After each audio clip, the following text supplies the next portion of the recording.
नमस्कार। जन उत्तराखंड में आप सभी का स्वागत है। मैं हूं प्रभात। सबसे पहले नजर हेडलाइंस पर।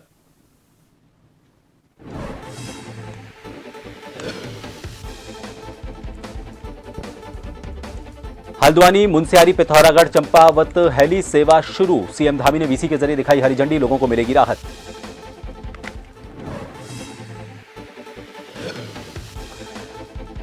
लोकसभा चुनावों को लेकर भाजपा में मंथन। राष्ट्रीय संगठन महामंत्री बीएल संतोष ने दिया नेताओं से फीडबैक, दिए कई दिशा निर्देश।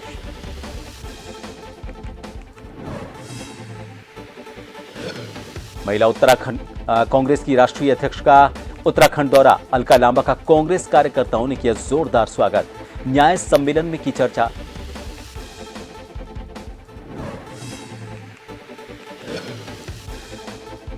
राम भक्तों के लिए देहरादून से अयोध्या के लिए स्पेशल ट्रेन। पूर्व सीएम त्रिवेंद्र रावत और सांसद माला राज लक्ष्मी ने हरी झंडी दिखाकर किया रवाना। श्रद्धालुओं का किया स्वागत।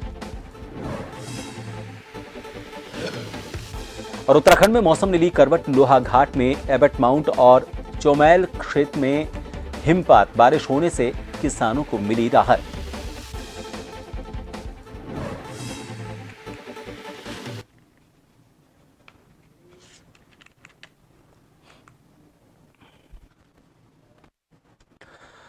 हल्द्वानी, मुनस्यारी, पिथौरागढ़, चंपावत हेली सेवा आज से शुरू हो गई है।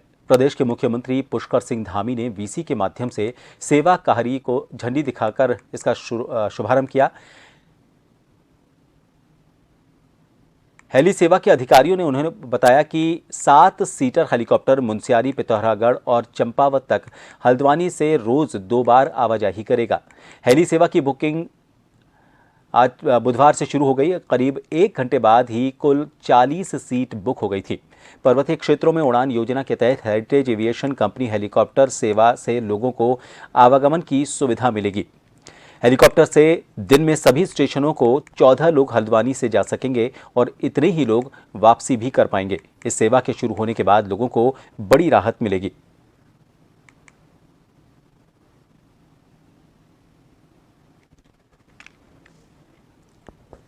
उत्तराखंड पहला राज्य है जहां उड़ान योजना के अंतर्गत हेली सेवा प्रारंभ की गई है और यह सेवा दूर के क्षेत्रों को परस्पर जोड़ने और लोगों की जो आवागमन की सुविधा है उस सुविधा को प्रदान करने में सक्षम तो होगी। और जैसा अभी सभी वक्ताओं ने कहा कि आपदा के समय में राहत एवं बचाव कार्यों के प्रभावी क्रियान्वयन के लिए भी बहुत ही प्रभावी साबित होगी। भाजपा के राष्ट्रीय संगठन महामंत्री बीएल संतोष 2 दिवसीय देहरादून दौरे पर हैं। पहले दिन बुधवार को राष्ट्रीय संगठन महामंत्री बीएल संतोष ने लोकसभा चुनावों को लेकर पार्टी के नेताओं से फीडबैक लिया। संघ कार्यालय में हुई इस बैठक में प्रदेश प्रभारी दुष्यंत गौतम, प्रदेश अध्यक्ष महेंद्र भट्ट, मुख्यमंत्री पुष्कर सिंह धामी और संगठन महामंत्री अजय कुमार शामिल हुए। इसके अलावा संघ के क्षेत्र प्रचारक और प्रांत प्रचारक भी इस बैठक में मौजूद रहे। बताया जा रहा है कि बीएल संतोष ने लोकसभा चुनावों को लेकर संघ और पार्टी के नेताओं से फीडबैक लिया और आगामी लोकसभा चुनावों को लेकर जरूरी दिशा निर्देश दिए। देखिए, भारतीय जनता पार्टी के हमारे राष्ट्रीय महामंत्री संगठन बीएल संतोष जी का आगमन देहरादून में हुआ। निश्चित रूप से संगठनात्मक बैठकें निश्चित हमने तय की थी। आज हमारे सभी जो कार्यक्रम चल रहे हैं, चाहे लाभार्थी सम्मेलन, गाँव चलो अभियान हो, दीवार लेखन हो, बूथ प्रबंधन के विषयों, उन सब विषयों पर कार्यक्रम के संयोजक द्वारा में रिपोर्ट रखी गई। आगामी दिनों 15 मार्च तक के कार्यक्रम का हमने शेड्यूल तय किया है, जिसमें हमारा जो ज्वाइनिंग कार्यक्रम वो भी उससे जुड़ा हुआ है। और मुझे बता दें कि 5000 से ज़्यादा लोगों की ज्वाइनिंग अभी तक दल के अंदर अन्य दलों के लोगों की हुई है। इस सारी रिपोर्टों के साथ साथ आगामी दिनों के अंदर हम कार्य विस्तार की दृष्टि से और जो लाभार्थी संपर्क अभियान है, बड़ा महत्वपूर्ण कार्यक्रम है। हमने मुख्यमंत्री जी भी लाभार्थियों से मिलेंगे, मेरा भी स्वयं लाभार्थी जाना और प्रदेश के पदाधिकारी, सांसद, विधायक, हमारे सब जिला स्तरीय पदाधिकारी भी, हर एक व्यक्ति को 20 से 25 लाभार्थी मिलेंगे। उनसे संपर्क करते हुए उनके मोबाइल से ही मिस कॉल कराकर वो कार्य की स्थिति मानी जाएगी। इसके साथ साथ 28 तारीख को और राष्ट्रीय अध्यक्ष यानी जेपी नड्डा जी का उत्तराखंड आगमन है और हल्द्वानी के अंदर हम बूथ अध्यक्ष से लेके और उससे ऊपर के कार्यक्रमों का हल्द्वानी जो हमारा कुआं क्लस्टर है 2 लोकसभाओं का, उसका कार्यक्रम करने वाले हैं। ही बड़े कार्यक्रम का आयोजन करने जा रहा है। भाजपा महिला मोर्चा के प्रदेश अध्यक्ष आशा नौटियाल का कहना है कि महिला मोर्चा योजनाओं के लाभार्थियों के बीच में सम्मेलन किया जा रहा है, जिसमें केंद्र और राज्य सरकार की योजनाओं को उनके साथ साझा किया जाएगा। उनका कहना है कि 2024 के लोकसभा चुनाव में महिला मोर्चा भी पूरी तैयारी में जुट गया है। देखिए, नारी सशक्तिकरण की दिशा में सरकार बहुत महत्वपूर्ण कदम उठा रही है और महिलाओं को हर क्षेत्र में सामाजिक हो चाहे आर्थिक क्षेत्र में सशक्त करने के लिए मोदी जी ने बहुत महत्वपूर्ण कदम उठाए हैं। इसी के लिए हमारे जो अभी बैठक हुई है उसमें महिला मोर्चा को 3 कार्यक्रम मिले हुए हैं। 4 तारीख को हमारा मैराथन दौड़ होगी, जिसमें हम मोदी जी के लिए ही वो दौड़ करेंगे। जिस तरह से वो महिलाओं को आगे बढ़ाने का काम कर रहे हैं, उसमें मैराथन का कार्यक्रम है। 5 तारीख को हमारा हर जिले में स्कूटी और पदयात्रा हम करेंगे, जो गांव तक भी हम जाएंगे पदयात्रा को लेकर के। और मोदी जी के द्वारा जो भी काम महिला सशक्तिकरण की दिशा में किए जा रहे हैं उसको लेकर वहाँ पे चर्चा और वार्ता भी होगी। 6 तारीख को हम स्क्रीन के द्वारा बहुत सारी जो क्षेत्र में मंडल वाइज हमारी मातृशक्ति हैं, जैसे स्वयं सहायता समूह हैं, एनजीओज के माध्यम से महिलाओं को सशक्तिकरण की दिशा में काम। रुख करेंगे गुजरात के नवसारी का, जहां पर प्रधानमंत्री नरेंद्र मोदी का दौरा चल रहा है। यहां पर उन्होंने एक रोड शो किया और इस बीच करोड़ों की सौगात भी गुजरात को उनकी तरफ से दी गई है। फिलहाल सीधी तस्वीरें हम आपको गुजरात के नवसारी से दिखा रहे हैं। पीएम का रोड शो है, उनके साथ मुख्यमंत्री इस रोड शो में शामिल हैं। प्रधानमंत्री देखिए कुछ संवाद भी करते हुए, लोगों से हाथ हिलाते हुए, मुस्कुराते हुए, तमाम ऐसे चेहरे हैं जिनको प्रधानमंत्री ने, जिन पर उन्होंने ध्यान केंद्रित किया है। मुस्कुराकर जवाब देते हुए सभी के अभिवादन का।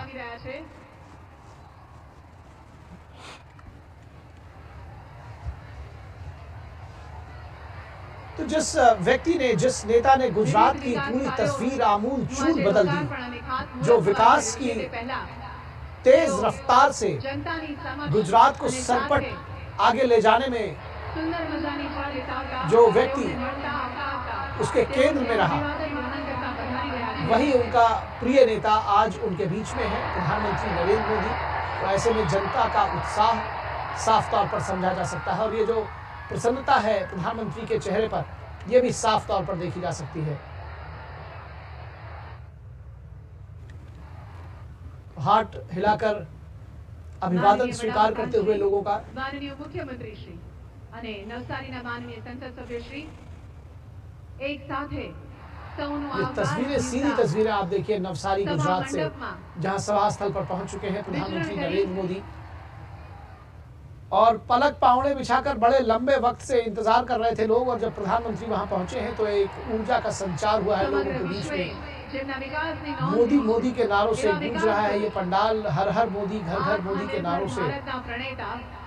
वैश्विक नेता एवं गुजरातना पनोता पुत्र, भारत देशना आदरणीय प्रधानमंत्री श्री अपनी वच्चे छे। हर्षोल्लास साथे तेओने आवकारीए।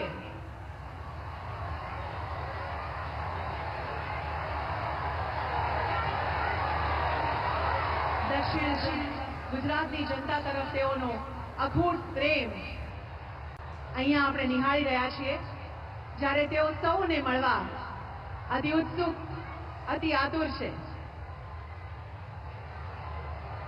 आवो फरीथी मां भारती नो जय जयकार करिए। भारत माता की, भारत माता की,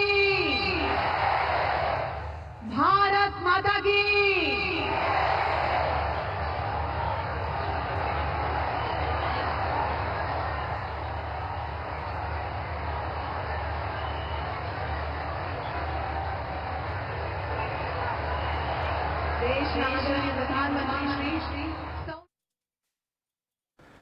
तो आप सीधी तस्वीरें देख रहे थे नवसारी से। फिलहाल एक छोटे से ब्रेक के लिए यहां रुकेंगे, आप बने रहिए जन टीवी पर।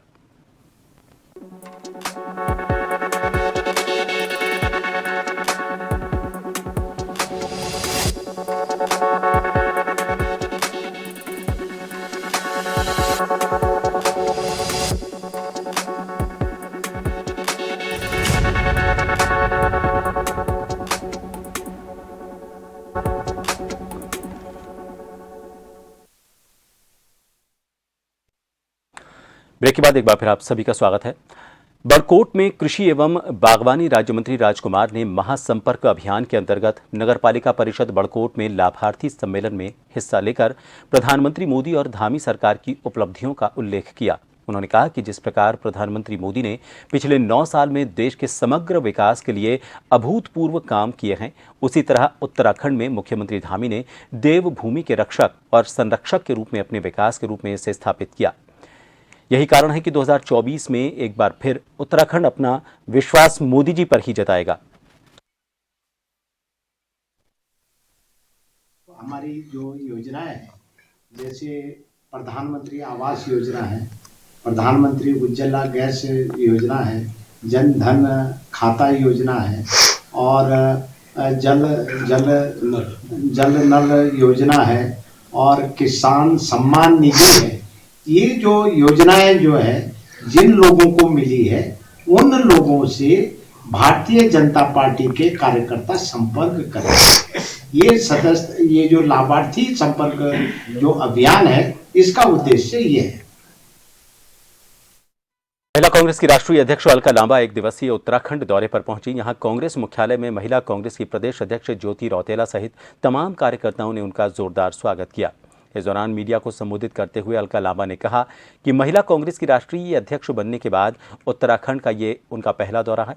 आज नारी न्याय सम्मेलन सहित संगठन को मजबूत करने और संगठन में बड़े बदलाव को लेकर विचार विमर्श किया गया।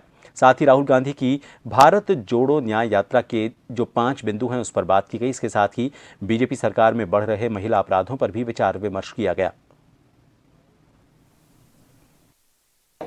आज हमारा एक नारी न्याय सम्मेलन करने जा रही हूं मैं कांग्रेस के प्रांगण में। स्टेट एग्जीक्यूटिव मीटिंग होने जा रही है। महिला कांग्रेस के संगठन में बड़े बदलाव होने जा रहे हैं। संगठन को मजबूत करने पर चर्चा होगी। नारी न्याय सम्मेलन में राहुल गांधी जी की जो भारत जोड़ो न्याय यात्रा के 5 बिंदु हैं उन पे चर्चा होगी। बिंदु पहला नारी न्याय है, दूसरा युवा न्याय, किसान न्याय, श्रमिक न्याय, भागीदारी न्याय। इस न्याय पर बात होगी। महिलाओं के प्रति जो अपराध है उस पर बात होगी कि डबल इंजन की सरकारें जहां हैं, चाहे वो उत्तर प्रदेश है, हरियाणा है, आपका जो भी राज्य है हमारे, वहां पर किस तरह से महिलाओं के प्रति अपराध बढ़ा है और न्याय नहीं मिल रहा। चाहे वो मणिपुर हो, गुजरात की बिल्किस बानो हो, हरियाणा की साक्षी मलिक हो, भाजपा के सांसद, विधायक और मंत्री अपराधी है, दोषी है, सत्ता संरक्षण दे रही है, कानून को अपना काम नहीं करने दे रही, बेटियों को न्याय नहीं मिल रहा। इन लड़ाइयों को लेकर हम जा रहे हैं। महिला कांग्रेस की राष्ट्रीय अध्यक्ष अलका लांबा देहरादून पहुंची और कांग्रेस मुख्यालय में मीडिया से रूबरू हुई। उससे पहले देहरादून पहुंचने पर प्रदेश महिला कांग्रेस की कार्यकर्ताओं ने उनका स्वागत किया। महिला कांग्रेस की राष्ट्रीय अध्यक्ष ने प्रेस वार्ता में कहा कि उत्तराखंड आने का मकसद संगठन की मजबूती है और संगठन में बड़े फेरबदल होने जा रहे हैं। उन्होंने कहा कि सभी जिलों में नारी न्याय यात्रा की शुरुआत होगी। साथ ही भाजपा सरकार पर निशाना साधते हुए कहा कि केंद्र की डबल इंजन की सरकार किसानों को न्याय दिलाने में असफल रही। आपको बता दें, देर शाम को अलका लांबा दिल्ली के लिए रवाना हुई।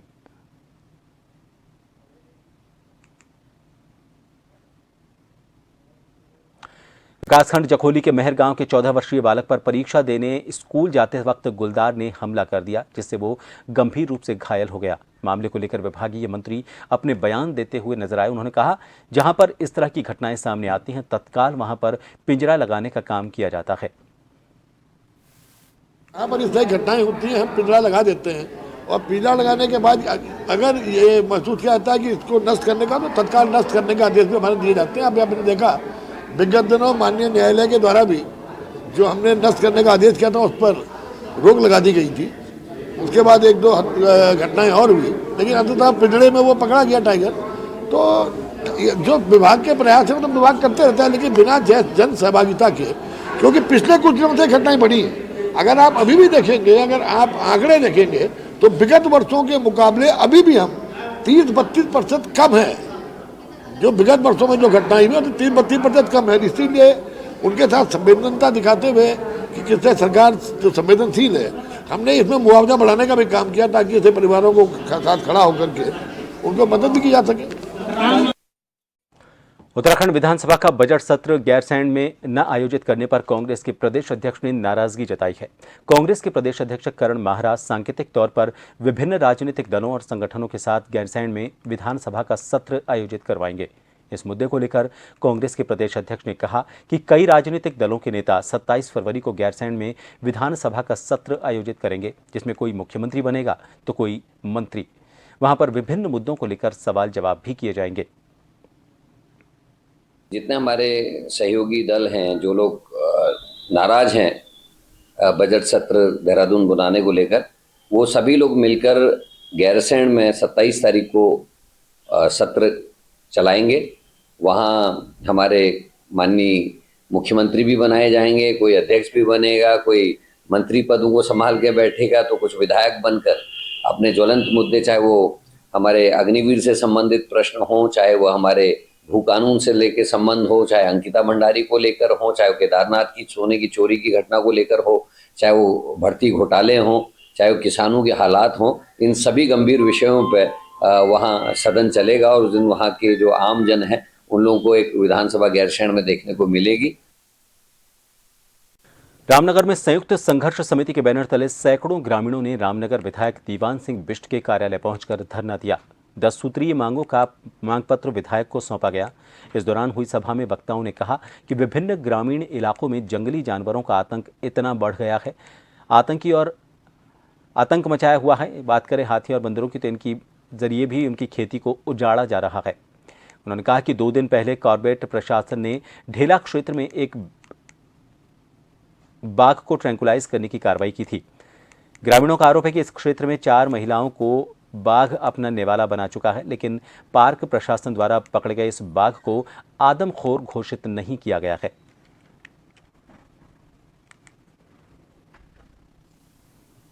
हम जो विधायक जी के बाद धरना देने आए हैं, हम पूरा अपने 10 सूत्री मांगों को लेकर के आए हैं।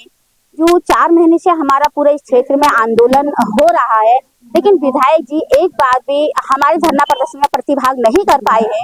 और हम विधायक जी से ये कहना चाहते हैं कि एक तरफ आप कहते हो कि हमको जनता ने जिताया और हम जनता के लिए ही काम करते हैं, लेकिन जो हम आज देख रहे हैं, आप जनता के लिए काम करते हो, आप तो अपने लिए काम करते हो। दूसरा, हमारे मुख्यमंत्री जी ने अभी बीच में कहा था कि हम 6 लाख मुआवजा देंगे, तो हम मुख्यमंत्री जी को यहाँ से भी ये कहना चाहते हैं कि आपके लिए जनता की जान कुछ भी नहीं है, आपके लिए अपनी बाघों की सबसे बड़ी जान है और आप अपने बाघों को बचाना चाहते हैं, लेकिन जनता को बचाना नहीं चाहते। मांगे उनकी है, जैसे मुआवजा बढ़ाने की बात है, कुछ मुआवजा बढ़ाया है मुख्यमंत्री जी ने, 4 लाख का 6 लाख किया है। और जो भी हो सकता है, ये जो अंकित वाली बात जो उन्होंने कही वो होना चाहिए, उसमें सरकार की ओर से उसको हेल्प देनी चाहिए जितना उसका अपना खर्च हो रहा है। तो ये सारे जितने भी इनके 9 सूत्री 10 सूत्री कार्यक्रम है, मैं अभी विधानसभा में डोईवाला के फतेहपुर क्षेत्र में चल रहे स्टोन क्रशर्स पर खनन सामग्री लेकर जा रहे ट्रकों को ग्रामीणों ने रुकवा दिया। ग्रामीणों का आरोप है कि गाड़ियों के लगातार आवाजाही से सड़क क्षतिग्रस्त हो गई है। सड़क में बने गड्ढे परेशान कर रहे हैं। गाड़ियों के टायरों से उड़ने वाली धूल खेतों में खड़ी फसलों को नुकसान पहुंचा रही है। लोगों के घरों तक भी ये पहुंच गई है। गाड़ियों की आवाज से ध्वनि प्रदूषण भी तेज हो गया है, जिसका क्षेत्रीय ग्राम प्रधान और ग्रामवासियों ने पहले भी विरोध किया। इसके बावजूद हालात जस के तस हैं। ग्रामीणों ने विरोध करते हुए खनन सामग्री ले जाने वाले सभी ट्रकों का रास्ता बंद कर उन्हें रुकवा दिया। स्टोन क्रेशरों का तो हमें विरोध करना ही पड़ेगा, हमको सारे प्लांट बंद करने हैं। अभी फिर दूसरा जो है सुनने में आ रहा है कि वो दूसरा स्टोन क्रेशर खुल रहा है, वो भी हमें नहीं चाहिए, वरना हम यहाँ पे धरना पे बैठे हैं और बैठे रहेंगे। बिल्कुल भी हम मार्च से धूल भी नहीं खाएंगे, चाहे कुछ भी हो जाए, तो हमें ये सारे प्लांट बंद करने पड़ेंगे। पीछे आपके देख रहे हैं रोड बनी थी, जो हमारा शमशान घाट है, यहाँ पर शमशान घाट के लिए माननीय मुख्यमंत्री पूर्व मुख्यमंत्री त्रिवेंद्र रावत जी के कार्यकाल में ये बनी थी। अभी इसमें 2 या 2.5 साल हुए हैं और ये पूरी तरह से क्षतिग्रस्त कर दी है रोड। तो लोगों की आस्था भी जुड़ी हुई है कि हम यदि गांव में कोई किसी की अंत्येष्टि होती है, किसी का कुछ होता है, तो उनके जाने वाले हमारे रास्ते ये बंद कर दिए जाएंगे। हाँ जी, कुछ और इसमें ये है कि कुछ क्रेशर भी ऐसे हैं जो अवैध रूप से गतिविधियाँ कर रहे हैं। कुछ अपनी डक उठाने के नाम पे ज़मीनें खोद रहे हैं, कुछ रात में अपनी फील्डिंग लगाकर बोलते हैं कि फील्डिंग लगा देते हैं, एसडीएम मैडम की, तहसीलदार साहब की, सबकी फील्डिंग लगा देते हैं खनन वालों की, और तब अपना क्रशर की गतिविधियां कर रहे हैं। तो आप क्या चाहते हैं? हम पूरे ग्रामीण ये चाहते हैं कि इस समस्या का स्थायी समाधान हो। इन सभी खबरों के साथ फिलहाल के लिए इस बुलेटिन में इतना ही। मुझे दीजिए इजाजत। नमस्कार।